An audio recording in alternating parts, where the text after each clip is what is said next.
Hi,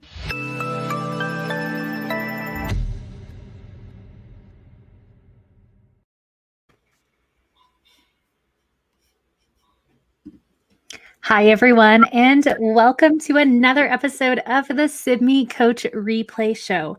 I'm your host, Corey Camp, and today I'm excited to have back our featured guest, Viviana Hall.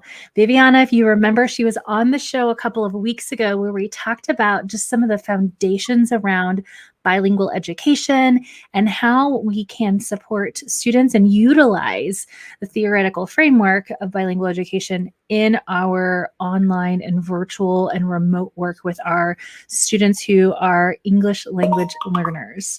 Viviana is an international or global language consultant, and I am so excited you're back on the show with us today. Welcome, Viviana.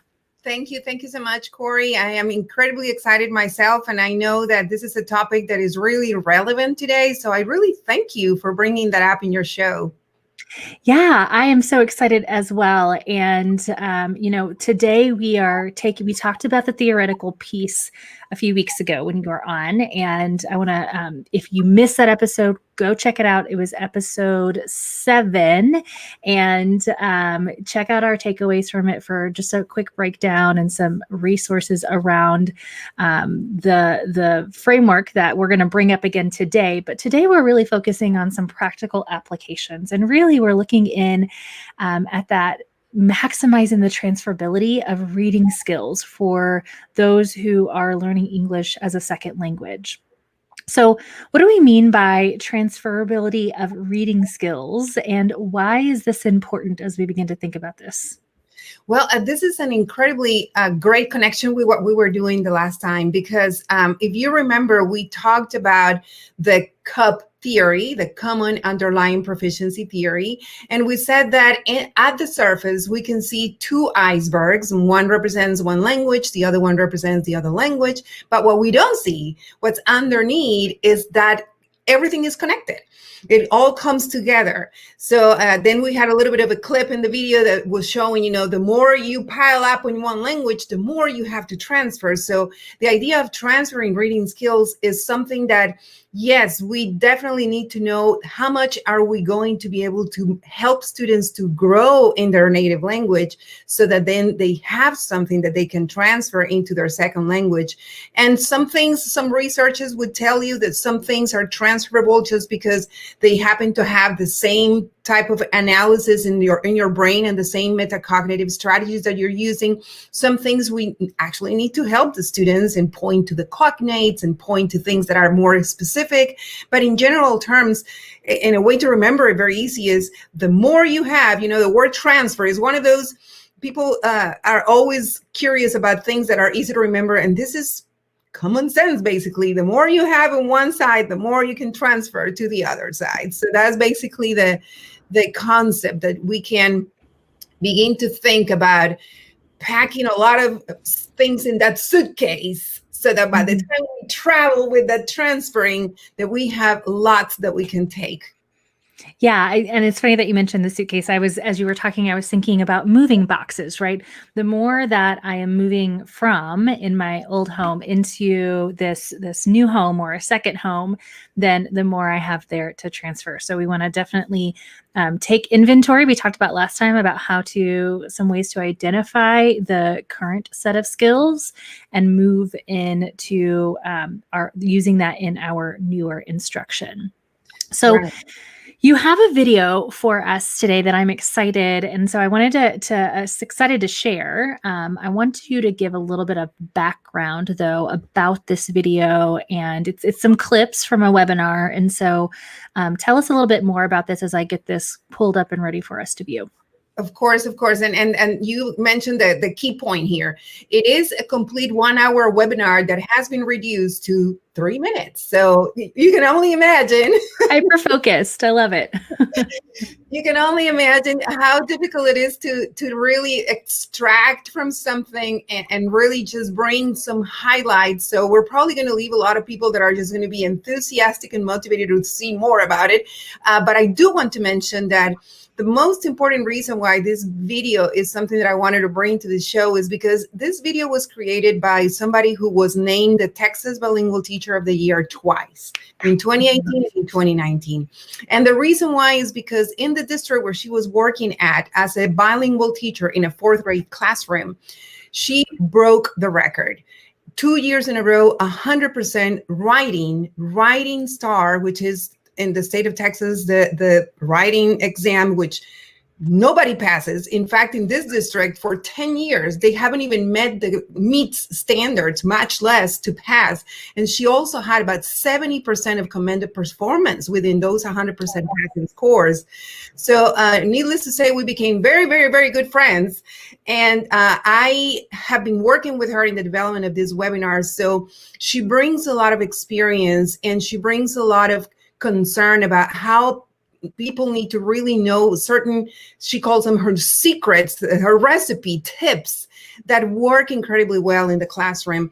And my whole idea to work with her and to create these webinars and to make this happen today to share with you is that I would love to see this success that she had replicating everywhere. Can you imagine if we can get every English language learner out there to make those marks in our state assessments? And so that's my dream. And that's what I'm trying to do, is hoping to be able to bring this as an opportunity to get other people involved in using the strategies that work. And so today in this video, in this 3-minute video, we're just going to look at some specific things, and then that will be something we can keep in the back of our minds as we watch and make some notes about things that are important for second language learning in any classroom, really. Yeah, I love that. And so giving our, first of all, very thankful. I know that you were hoping that the teacher who's at the heart of this webinar would be able to join us, but she wasn't able to join us today. So maybe in a future episode. So I'm so excited that she was able to work with you and be able to share her work here on the Coach Replay show. It's pretty awesome. I've seen this clip and like you, I'm like, oh, like we're limited on time here in our show. So we had to cut clips of that out, but I really am interested in seeing the whole webinar. So we'll let people know how to do that as well. But let's give everyone maybe 2 specific look-fors as they watch this video. And so I know you and I talked before the show that theoretical foundation should be something that they should recognize from the cup theory. And then what is another thing that they can be looking at as they're looking at the examples from these clips in this webinar clip?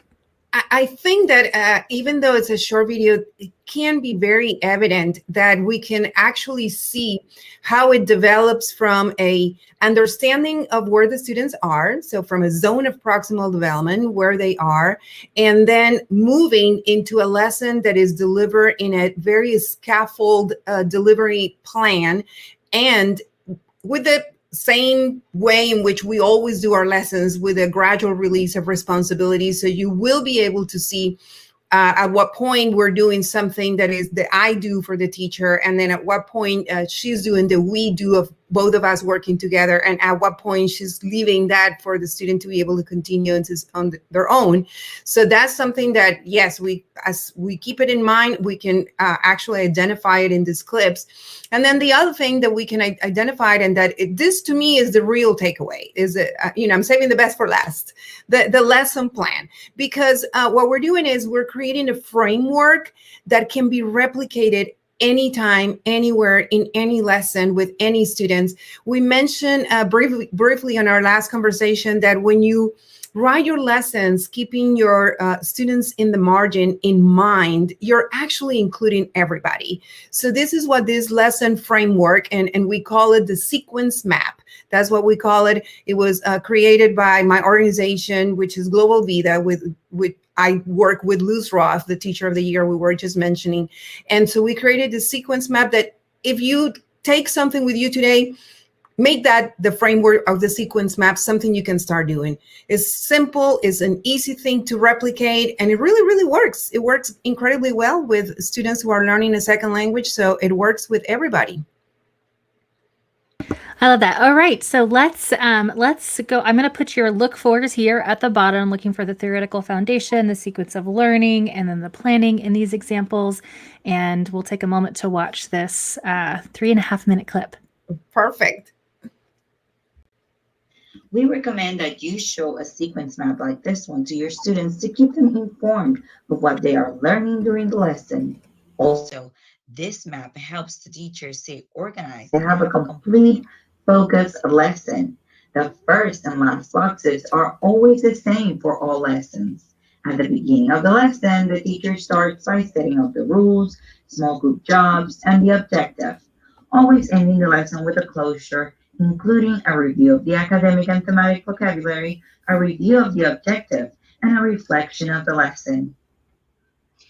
The objective for teachers and parents is: you will learn a variety of simple yet successful strategies that will facilitate the teaching process and the learning experience of English grammar using the 5 W's. The objective for students is: students will be able to recognize, identify, classify, practice, and analyze how to use the 5 W's: where, when, who, what, how, why, during oral and written expression and reading comprehension in order to write meaningful and complete sentences during the thematic units of safety and environment. On the first anchor chart, the teacher shows her students the possible answers to the first question of oral and written expression and reading comprehension: when. These responses express the measures of time, such as days, months, dates, etc. Students use their previous knowledge to complete the cloud map with their ideas on the question when. Then, they classify these ideas on the graphic organizer into the categories shown here. For example, under days, they would list Sunday, Monday, yesterday, today. Under months, January, February, 2 months ago, semester. Under others, next year, last night, during the Civil War. For example, Susana and Rosalia classified these cards as follows. On the plate, when, they put the cards snowy day, rainy day. On the plate, where, they place the cards house, village. On who, the cards nurse, boy, danger.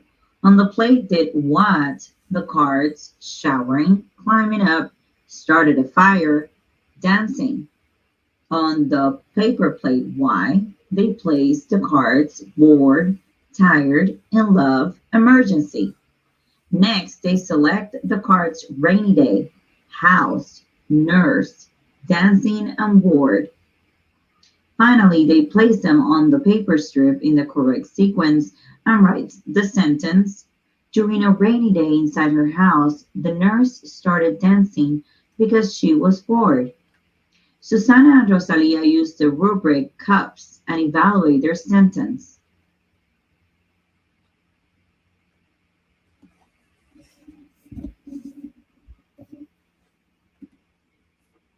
All right. So, Viviana, I love, first of all, this visual. I use plates a lot when I'm working with my kids at home.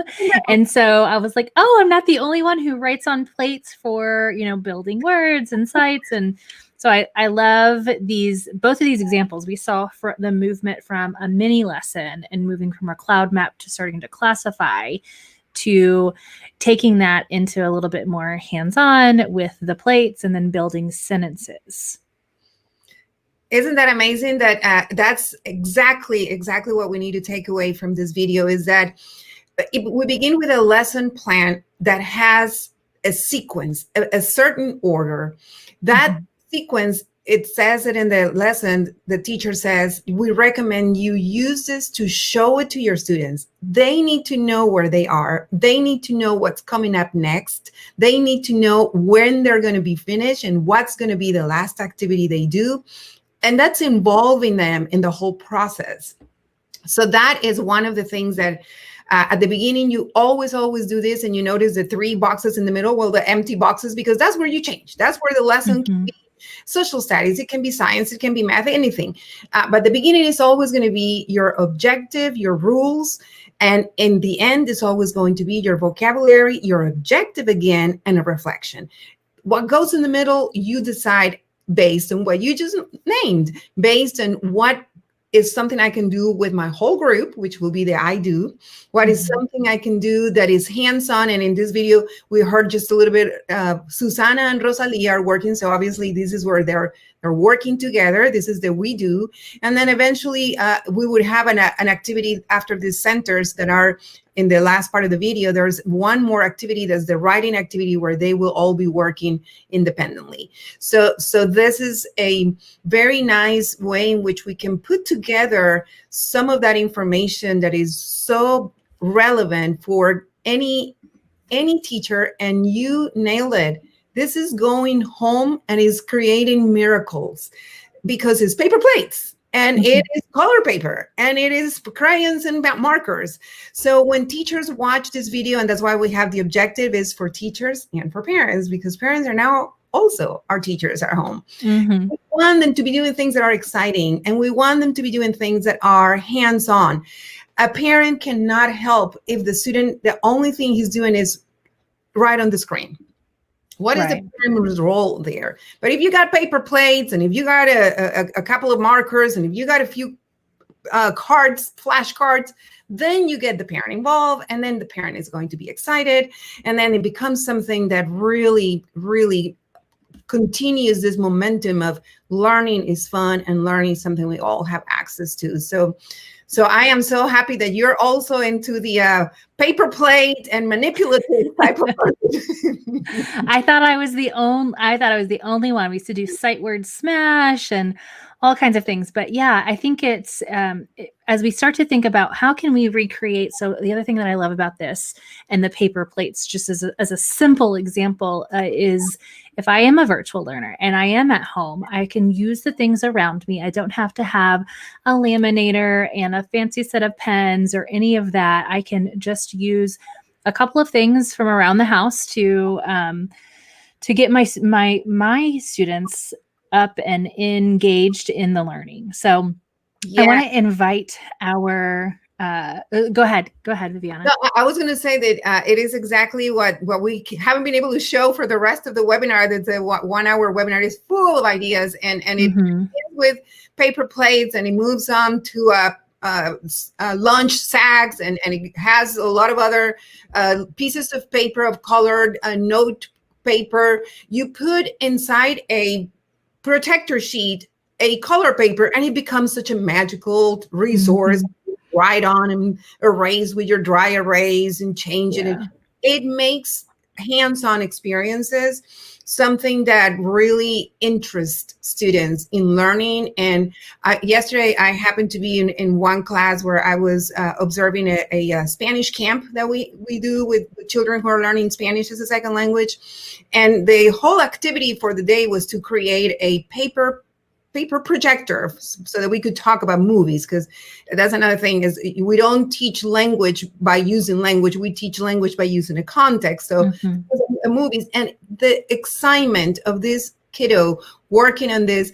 By the time I finally got the mom on the camera with me, I said, I hope we didn't make a lot of mess. And she said, oh no, he is just as happy as he can be. He loves this.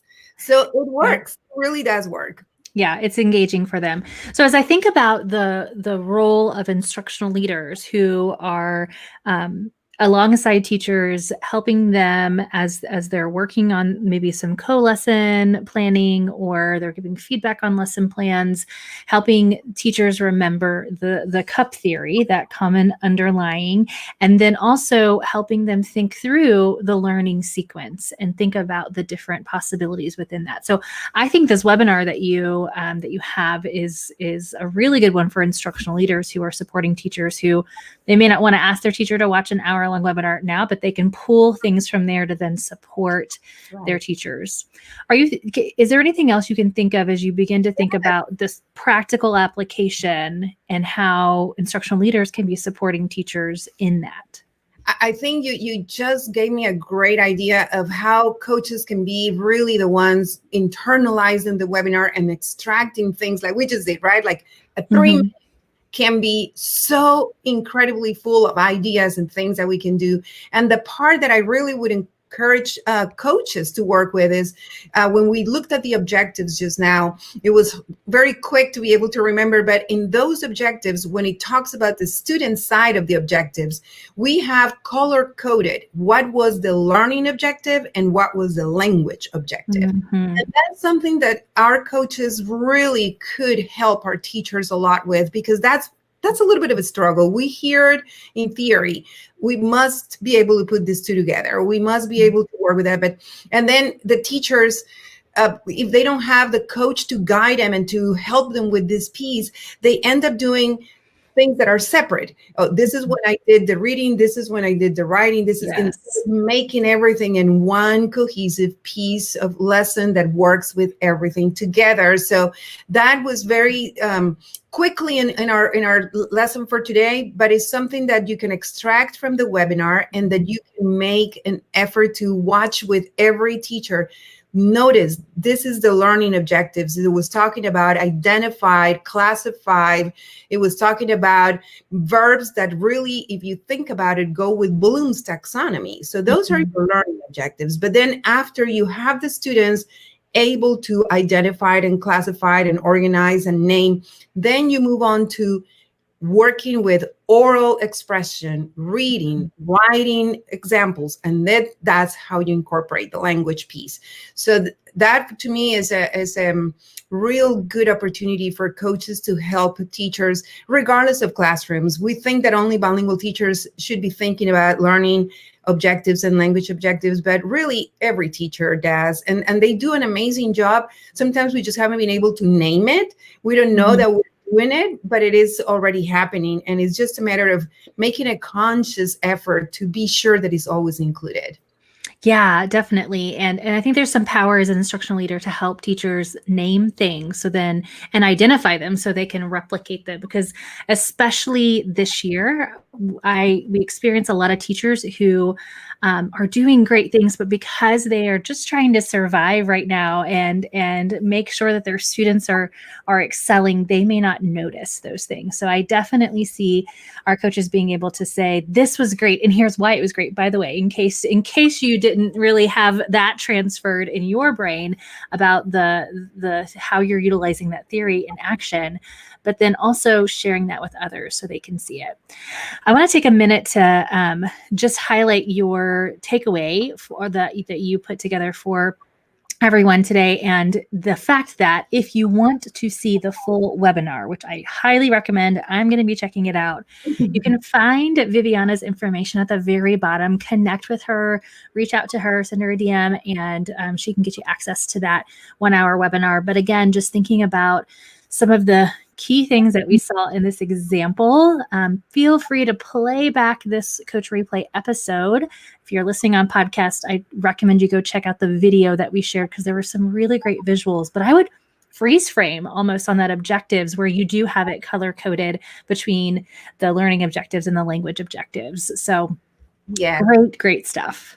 And the other piece that you mentioned from the video clip that is also important is the part where the mini lesson is featured. And I only put like 50 seconds of that mini lesson. That mini lesson has a lot that you can also make conversations. If I was a coach, it's a great opportunity to go with what we can do to prepare the teachers. So for your pre-conference, perfect for your observation, whether or not the teacher was adapting, and for your post-conference, unbelievably good. Because what you're doing is in the mini lesson, the teacher is creating an anchor chart. In this case was the question when, but at the same time, the student is following up with a semantic map where they're writing down in different columns how they classify the segments of times in different ways.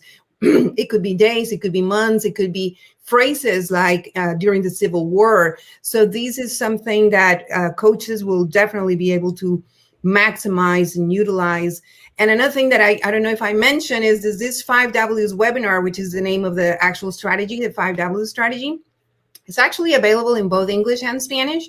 So if you have bilingual teachers who prefer to watch this in Spanish, I have the versions that are not a translation, is a version of the English classrooms and a version for the Spanish classrooms, but it is using the same material. The plates and all the fun is still there in both. I love it. I love it. Well, thank you so much, Viviana, for coming back on the show today. I do hope our listeners take advantage of the webinar opportunity that you've presented to them and download the takeaways. I know we'll have you back on the show again sometime soon. If you viewers have any specific questions or topics you'd like Viviana to come back and talk on to support our bilingual students, let us know in the comments. So comment below or shoot us a message anywhere on social media or in email. Yeah. Thanks again for joining us, Viviana. Yes, thank you so much. Thank you for inviting me. And definitely, I will be very, very, very honored if we can get some solutions to things that are going on right now that might be something that the audience will send to you and you can forward to me, and we'll work on solutions for things that are coming now that probably we need to work together to be able to resolve. So I have very, very, very good connections with people who are in the field of bilingual education who work with me. So if there's anything we can do to help, please count on me. I love that. Well, thank you again, Viviana. Audience, tune in next week for another episode of the Sibme Coach Replay Show. Next week, we have Kathy Renfrew back on talking about science. So we've got some great focuses that are coming to you this month, but she's going to be talking about embedding science into your everyday, especially in today's world, and the importance of doing that. So I will see you all next Friday for another episode of the Sibme Coach Replay Show. Thank you. Bye, everyone. Bye-bye. Bye-bye.